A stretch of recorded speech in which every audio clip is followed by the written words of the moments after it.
Hi guys, welcome back to the channel. My name is Tessie. Today I'm going to be making a crop top shirt.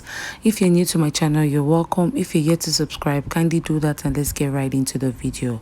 So I'm going to be making use of 2 yards and we're going to be drafting out the back pattern first. So you fold your fabric into 2 and then you chalk your starting point. So I'm going to chalk the starting point, which will serve as my shoulder line. So I'm going to be placing my shoulder measurement divided by 2, which is 8 inches. And from that point, I'll come down to the armhole line, which is 9. And then my half length, that's from the shoulder to the waist, is 17. And then the top length is 19 plus 1 inch for hemming allowance, which is 20. So I'll go ahead now to connect my lines. So guys, as you can see, I have my shoulder line, my chest line, my waistline and my top length. So at the shoulder area, I'll place my neck measurement. I'll be using 3.5 inches by 1 inch. So 3.5 by 1 inch, and then I'll connect it this way. We're good to go with the back. So I'll be coming down by 1 inch for my shoulder slope. I'll connect it, and then at the chest line, I'll check what I have, divide it into 2, and then at the chest area, I'll place my bust measurement divided by 4. I'll be adding extra 1 inch for ease and 1 inch for sewing allowance, which is 2 inches. And then at the waistline, I'll place my waist measurement divided by 4. I'll add extra inches for ease and then 1 inch for my sewing allowance. So it depends on how free you want it to be. So just check how free you want it to be and then you connect it all the way down this way. So I'll go ahead now to cut out my back pattern. So I'll carve out the armhole and then take out the neckline and the shoulder area.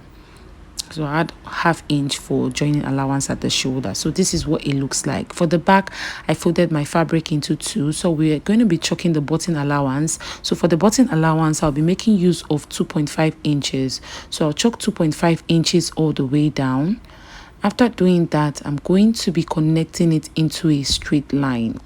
So after chalking the button allowance, I'll place the back after the button allowance. And then I'll go ahead now to cut out the front pattern. So guys, after cutting out the front pattern, we're going to be cutting out the neckline. So for the front neckline, we're going to be using 3.5 inches as well. So you can go ahead to just chalk it this way or use your tape to chalk out 3.5 inches after the zip allowance.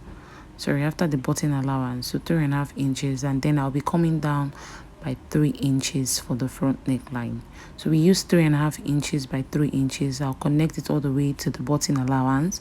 So I'll go ahead now to cut this part, and then I'll slash the button allowance part into 2. So I'll notch the top part, and what we'll be doing next, we're going to be folding. So you fold the button allowance area.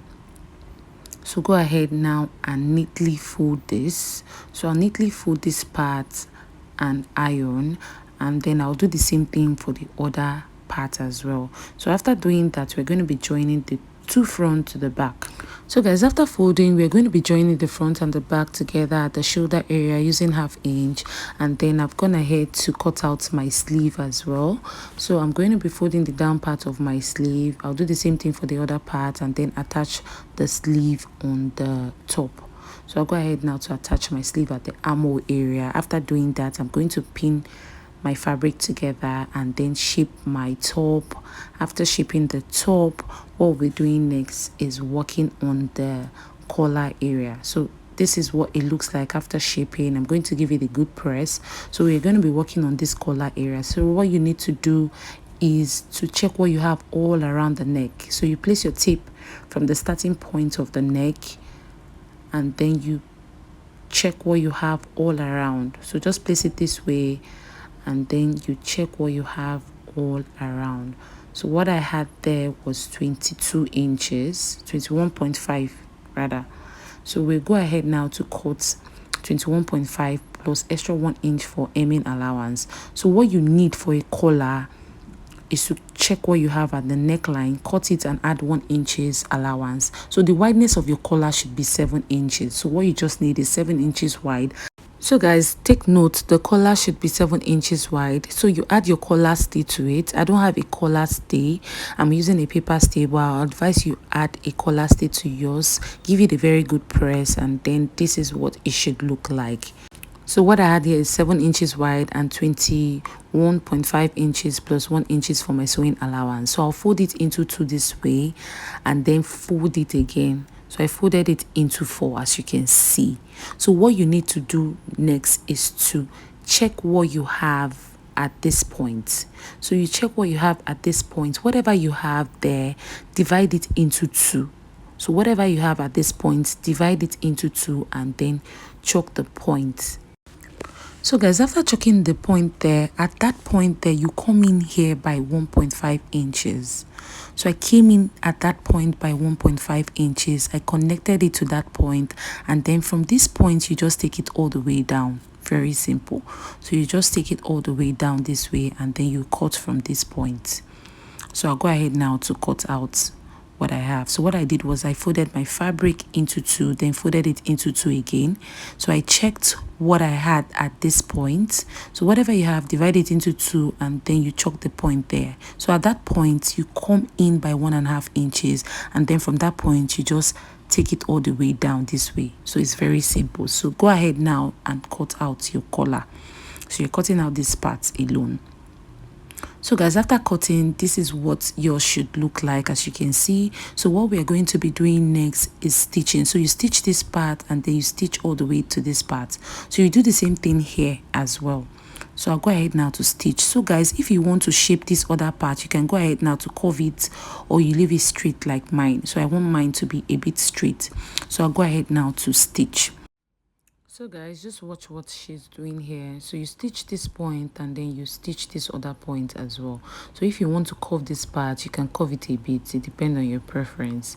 So after stitching, I'll do the same thing at this other part as well, and then you notch your line. After notching, then you flip it to the right side, and after flipping, you just give it a very good press. So I'll go ahead now to do that. So after ironing, this is what it looks like, as you can see. So this part, like I said, if you want to curve this part when stitching, you can curve it a bit. So I just wanted mine to look straight. So what we'll be doing next is attaching our collar to the top. So go ahead now to attach your collar to the top. What you need to do is to place your collar on your fabric. So you take one part, you place it, and then neatly stitch all the way round, and then use the second one to close it up with a neat stitch. So guys, you can see how neatly the stitch looks. After doing that, we're going to be adding the buttonhole to it and then attaching the button to it, and then I'll be showing us the end result. So guys, this is the end result. I paired the top with a palazzo trouser. I hope this tutorial was helpful. Please do not forget to subscribe to my channel, like this video, drop a comment, and make sure you're following me on all platforms at Sewitess. I love you guys and do have a blessed day. Bye.